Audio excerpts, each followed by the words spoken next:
सभी सम्माननीय बहनों भाइयों, भारत देश का भूतकाल कैसा था, अतीत कैसा था, इसके बारे में मुझे आपसे कुछ बात कहनी है। पूज्य स्वामी जी का उसके लिए निर्देश है। मैं उसके लिए आपके सामने कुछ प्रमाण प्रस्तुत करूंगा। उन प्रमाणों के आधार पर हम सब इस बात का अंदाजा लगा लेंगे, आकलन कर लेंगे कि भारत का अतीत कैसा था। भारत का एक अतीत तो है जो बहुत पुराना है, वेदों के समय का है, वेदकालीन है, और वो 10वीं शताब्दी तक चलता है। वेदों के समय से लेकर 10वीं शताब्दी तक का। परम पूजनीय स्वामी जी ने उसके बारे में आपसे जरूर बात की होगी। मैं आपको भारत के उस अतीत के बारे में बात करूंगा जो अभी हाल में हमारे सामने रहा। 150-200 साल पहले तक, 18वीं शताब्दी तक, 17वीं शताब्दी तक, 16वीं शताब्दी तक, 15वीं शताब्दी तक, माने आज से लगभग 100-150 साल पहले से शुरू करके और पिछले 1000 साल का जो भारत का इतिहास है, कैसा है वो, उसके बारे में थोड़ी सी बात करूंगा। और एक जानकारी आपको स्पष्टता के लिए देना चाहता हूं, वो ये कि भारत के इतिहास पर, भारत के अतीत पर दुनिया भर के 200 से ज्यादा विद्वान इतिहास विशेषज्ञों ने बहुत ज्यादा शोध किया है, बहुत शोध किया है। और दुनिया भर के ये 200 से ज्यादा विद्वान शोधकर्ता, इतिहास के विशेषज्ञ भारत के बारे में क्या कहते रहे हैं, इनमें से कुछ विशेषज्ञों की बात आपके सामने रखूंगा। सभी विशेषज्ञों का रखना बड़ा मुश्किल है क्योंकि 200 विशेषज्ञों का काफी समय जाएगा, लेकिन उसमें से जो प्रमुख है, मुख्य है, ऐसे 8-10 विशेषज्ञों की बात आपके सामने रखूंगा। और ये सारे विशेषज्ञ भारत से बाहर के हैं। कुछ अंग्रेज हैं, कुछ स्कॉटिश हैं, कुछ अमेरिकन हैं, कुछ फ्रेंच हैं, कुछ जर्मन हैं। ऐसे दुनिया के अलग अलग देशों के विशेषज्ञों ने भारत के बारे में जो कुछ कहा है, लिखा है और उसके जो प्रमाण दिए हैं, उन पर बात मुझे कहनी है। सबसे पहले एक अंग्रेज की जानकारी मैं आपको दूं।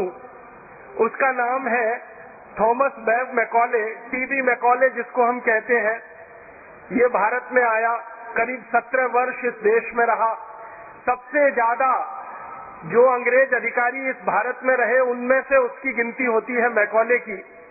और जब वो भारत में रहा तो भारत का काफी उसने प्रवास किया, यात्राएं की। उत्तर भारत में गया, दक्षिण भारत में गया, पूर्वी भारत में गया, पश्चिम भारत में गया।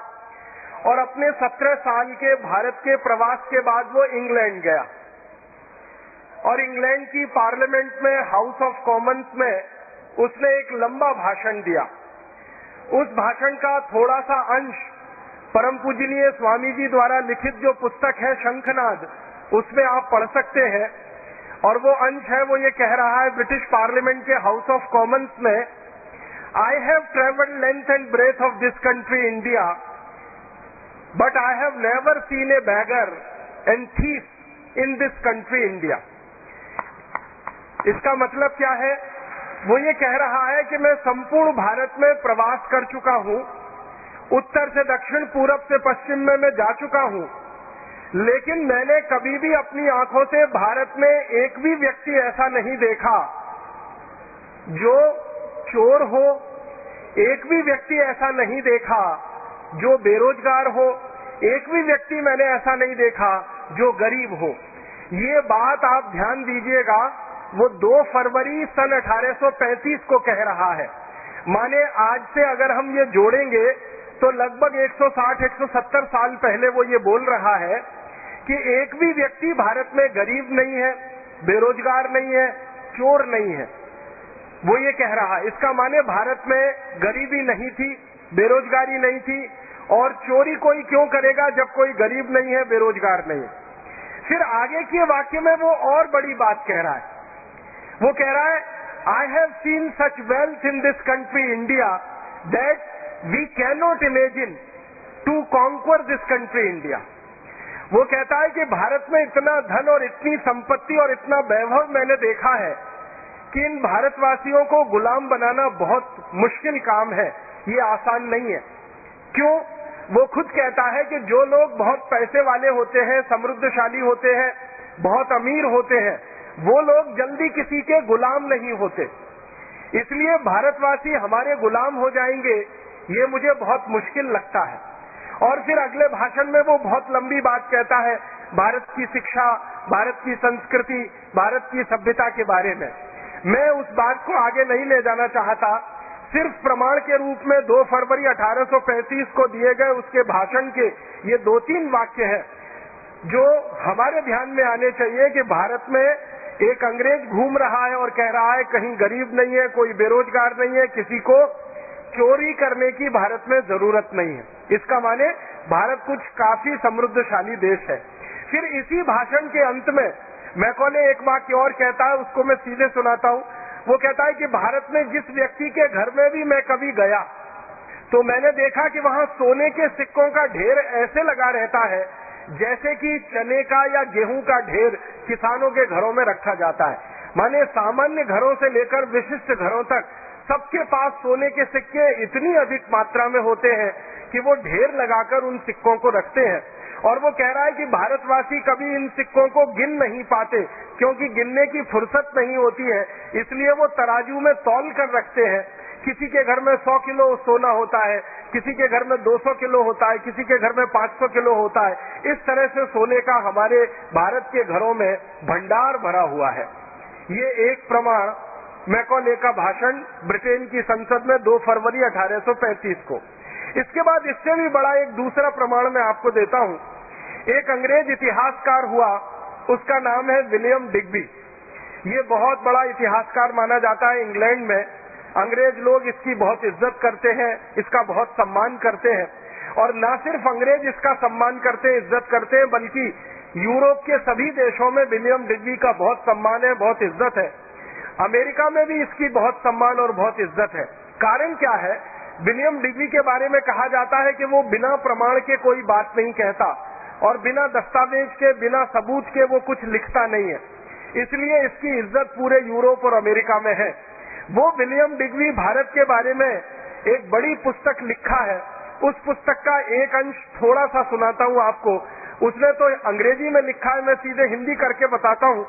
विलियम डिग्बी कहता है कि अंग्रेजों के पहले का भारत विश्व का सर्वसंपन्न कृषि प्रधान देश ही नहीं बल्कि एक सर्वश्रेष्ठ औद्योगिक और व्यापारिक देश भी था। अंग्रेजों से पहले का भारत खाली खेती वाला भारत नहीं था, कृषि वाला भारत नहीं था, वो औद्योगिक और व्यापारिक देश भारत था जो सर्वश्रेष्ठ था। उसके शब्द पर गौर कीजिएगा, वो कह रहा है सर्वश्रेष्ठ, माने दुनिया में भारत के मुकाबले उस जमाने में कोई भी देश नहीं था। और ये बात वो कब कह रहा है? 17वीं शताब्दी में वो कह रहा है। माने आज से अगर हम गिनना शुरू करें तो लगभग 300 साल पहले के भारत के बारे में विलियम डिग्बी कह रहा है कि सारी दुनिया के देशों में भारत औद्योगिक रूप से, व्यापारिक रूप से और कृषि के रूप में सर्वश्रेष्ठ देश है। माने कृषि उत्पादन हमारा सबसे अच्छा है, औद्योगिक उत्पादन दुनिया में सबसे ज्यादा है और व्यापार भी हम दुनिया में सबसे ज्यादा करते हैं। उसके आगे वो कहता है कि भारत की भूमि इतनी उपजाऊ है जितनी दुनिया के किसी देश में नहीं। फिर आगे कहता है कि भारत के व्यापारी इतने ज्यादा होशियार हैं जो दुनिया के किसी देश में नहीं। फिर वो आगे कहता है कि भारत के जो कारीगर हाथ से कपड़ा बनाते हैं, उनका बनाया हुआ कपड़ा, रेशम का तथा अन्य कई वस्तुएं पूरे विश्व के बाजार में बिक रही हैं। और इन वस्तुओं को भारत के व्यापारी जब बेचते हैं तो बदले में इन वस्तुओं के वो सोना और चांदी की मांग करते हैं जो सारे दुनिया के दूसरे व्यापारी आसानी के साथ भारतवासियों को दे देते हैं। इस वाक्य को ठीक से समझिए। वो कह रहा है कि भारत का कपड़ा, भारत की अन्य वस्तुएं दुनिया के बाजार में बिकती हैं और भारतवासी इनको सोने के बदले में बेचते हैं। माने हम कपड़ा बेचते हैं तो सोना लेते हैं, हम दूसरी वस्तुएं बेचते हैं तो सोना लेते हैं।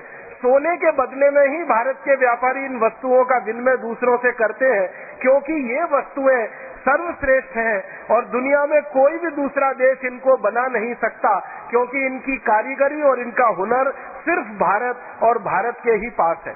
फिर वो इसी में आगे कहता है कि भारत देश में इन वस्तुओं की उत्पादन के बाद की जो बिक्री की प्रक्रिया है वो दुनिया के दूसरे बाजारों पर निर्भर है, और ये वस्तुएं जब दूसरे देशों के बाजारों में बिकती हैं तो भारत में सोना और चांदी ऐसे प्रवाहित होता है जैसे नदियों में पानी प्रवाहित होता है, और भारत की नदियों में पानी प्रवाहित होकर जैसे महासागर में गिर जाता है, वैसे ही दुनिया की तमाम नदियों का सोना चांदी भारत में प्रवाहित होकर भारत के महासागर में आकर गिर जाता है।